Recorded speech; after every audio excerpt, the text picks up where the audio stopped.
Manembao Pangeran sawiji kamanungsan adil lan beradab.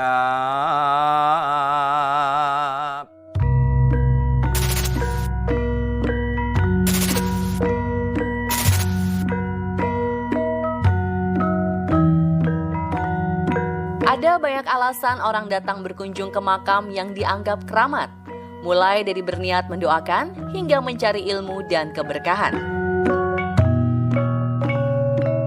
Salah satu makam keramat yang paling dikenal adalah makam gantung di Blitar yang menyimpan banyak misteri. Bagi warga Blitar, mendengar makam gantung sudah tak asing lagi. Namun bagi pemirsa yang berdomisili di luar kota Blitar, mungkin bertanya-tanya, apa itu makam gantung? Apakah makamnya secara harafiah digantung? Atau seperti Taman Gantung Babilonia yang sempat menjadi salah satu keajaiban dunia kuno? Inilah penelusuran misteri makam gantung Eyang Joyo Dikdo di Blitar, versi On The Spot.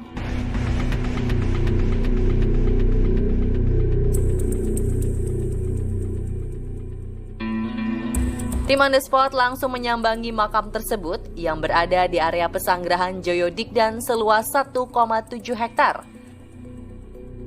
Ada sebuah bangunan rumah tua yang dikelilingi pekarangan luas dengan banyak jenis pepohonan. Di depan rumah tua tersebut terdapat 2 patung singa yang seolah duduk menjaga kawasan pesanggerahan. Saat tiba, kami langsung disambut oleh pihak keluarga keturunan Eyang Joyo Dikdo, yakni keluarga Pak Handoyo dan para kerabat. Karena saat itu sudah menjelang maghrib, tak lama kami pun langsung dibawa ke area makam gantung yang terletak di halaman belakang rumah. Dan inilah makam gantung yang terkenal itu. Disinilah tim On The Spot melihat langsung wujud asli dari makam gantung, yakni makam Eyang Ngabehi Bawadiman Joyo Dikdo atau dikenal sebagai Eyang Joyo Dikdo.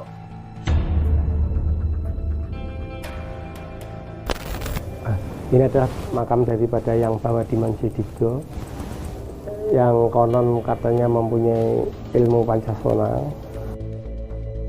Banyak orang yang mempersepsikan jika jasad Eyang Joyo Dikdo dimakamkan menggantung alias tidak menyentuh tanah. Ini karena beliau dikabarkan memiliki ajian Pancasona yang membuat pemiliknya bisa hidup lagi jika jasadnya menyentuh tanah. Maka ketika wafat pada 11 Maret 1909 di usia 82 tahun, makamnya dibangun di atas lantai pondasi setinggi 50 cm sehingga tak menyentuh tanah langsung. Jasadnya dimasukkan ke dalam peti besi dan disangga 4 tiang yang terbuat dari besi juga. Menurut pihak keluarga, yang digantung di atas makam adalah baju kebesaran dan benda-benda pusaka milik Eyang Joyo Dikdo. Makamnya sendiri berada di dalam tanah, hanya jenazahnya memang tidak bersentuhan dengan tanah alias dalam peti besi. Di kawasan pemakaman keluarga ini, makam gantunglah yang paling menarik perhatian. Dikabarkan memiliki ilmu sakti ajian Pancasona dan makamnya dikeramatkan. Siapakah sebenarnya Eyang Joyo Dikdo?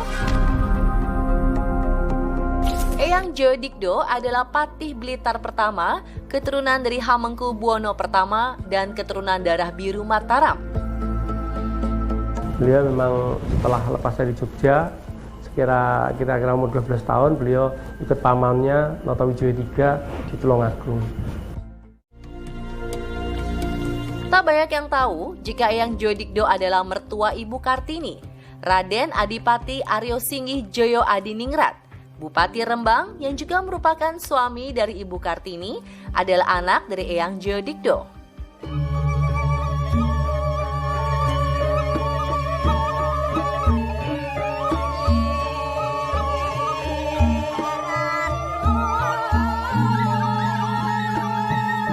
Di area pemakaman, konon ada banyak sosok penjaga yang melindungi makam Eyang Joyo Dikdo.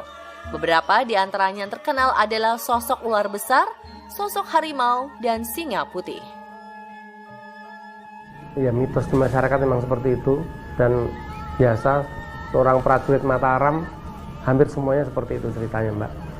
Jadi beliau pasti punya ilmu yang digambarkan seperti itu, kekuatan sebagai kekuatan harimau, dan keris itu dilambangkan dengan ular. Selain makam di Pesanggerahan Jayodikdan, ada salah satu area yang sangat dikeramatkan, yaitu berupa sendang dan pohon keluih. Diceritakan banyak kejadian aneh menimpa warga yang memiliki niat jahat di kawasan ini. Ya, dari masyarakat memang berkembang mitos, memang berkembang satu tradisi bahwa di sendang itu memang pusatnya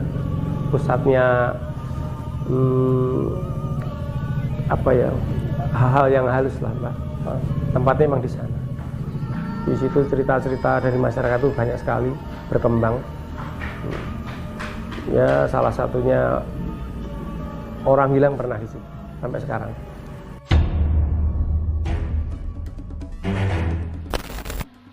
Ki Suwito sebagai penggiat budaya Jawa di Blitar juga membenarkan keangkeran kawasan sendang tersebut. Yang Jayodikdo ini memang ya ada yang sendang yang keramat, itu dulu ada pohon yang besar di sana, terus ada punya ajian Poncosono juga ada pusakanya. Karena orang-orang lama ini banyak yang ngemas ajian seperti itu karena Poncosono itu bahaya, akhirnya Poncosono itu dibuang di sendang, betul, Mas.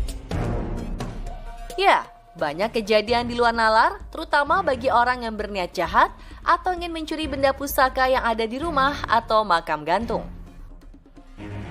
Ya, yang terakhir itu ada pencuri masuk rumah sini, Mbak. Ini udah diturunkan di bawah, tapi dia nggak bisa keluar. Ya, penjaga waktu keliling tahu ada pintunya kebuka, terus dilihat orangnya masih di jalan. Bangunan rumah ini juga bukan area sembarangan. Sebelum wafat, Eyang Jayodikdo berwasiat agar rumah ini tetap dipertahankan, tidak boleh dirubah, tidak untuk diwariskan, namun untuk dijaga dan dilestarikan. Rumah ini dibuat di sekitar tahun 1800-an. Yang pertama menempati ya yang Patih Jayodikdo. Ini luasnya 1,7 hektar. Memang di surat wasiatnya ya harus dilestarikan seperti ini, Mbak, supaya anak cucu bisa menikmati, bisa melihat peninggalan beliau. Kamar Eyang Jayodikdo sendiri sampai sekarang masih dipertahankan seperti aslinya, termasuk peninggalan tempat tidur dan lemari.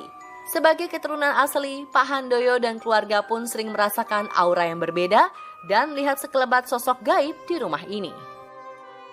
Kalau masalah gaib atau apa, ya memang benar di ruangan sini, di ruangan mana sering kita ada bau harum, bau melati. Kalau dari saya sendiri itu ya putih lah, Mbak, yang putih lah. Nah, nggak tahu siapa itu, sangat sering bisa dirasakan. Dan pemirsa, itulah penelusuran misteri makam gantung di Blitar versi on the spot. Sebagai salah satu kawasan makam dan bangunan tua yang memiliki nilai sejarah tinggi, sudah sepatutnya lah kita turut menjaga dan melestarikan, termasuk mengetahui kisah di dalamnya.